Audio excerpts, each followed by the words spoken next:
On a crispy late September morning under blue skies, the grassy hills of Custer State Park are surely the last place you'd ever expect to find thousands of fans screaming and hollering for their favorite team, whether members be of the bipedal or four-legged sort.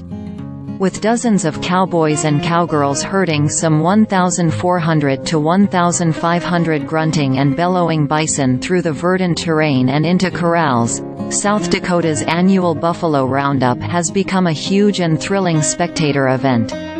It's a well-known tale by now of how millions upon millions of the greatest land mammal in our hemisphere roamed for millennia over the Canadian prairies and U.S. plains states and beyond, until the bison had been slaughtered for hides and sport and to further decimate the Lakota and other Indian populations whose lives revolved around the hunt.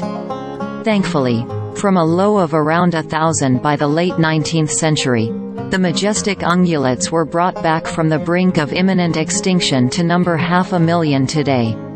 Following vaccinations and checkups, several hundred individuals will be selected from the roundup to be sold at auction this month in order to keep the herd at a manageable grazing size, and to help build new herds elsewhere.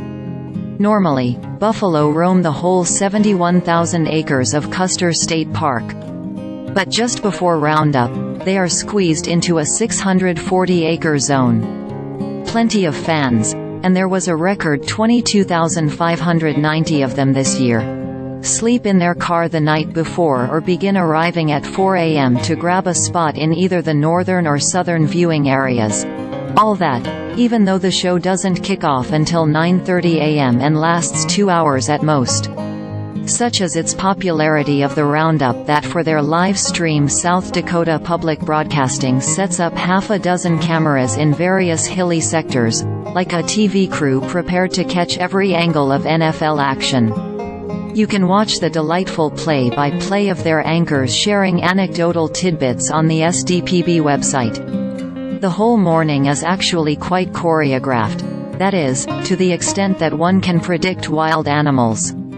In addition to rangers, there are more than 100 volunteers ensuring a smooth event. Some 60 riders, who had to apply to be selected, include regulars and newcomers, each with their own look and style. You'll see plenty of glorious mustaches and facial hair and more than a few cowgirl pink touches to some chaps. And not to mention some gorgeous horses. Riders are divided into red and white teams who fully communicate over the air, just as sports coaching staffs do in the big game. But first, a few veteran administrators give the riders pre-game reminders at the corral about making sure that your cinch is tight, that you watch out when a buffalo tail goes up, and so on.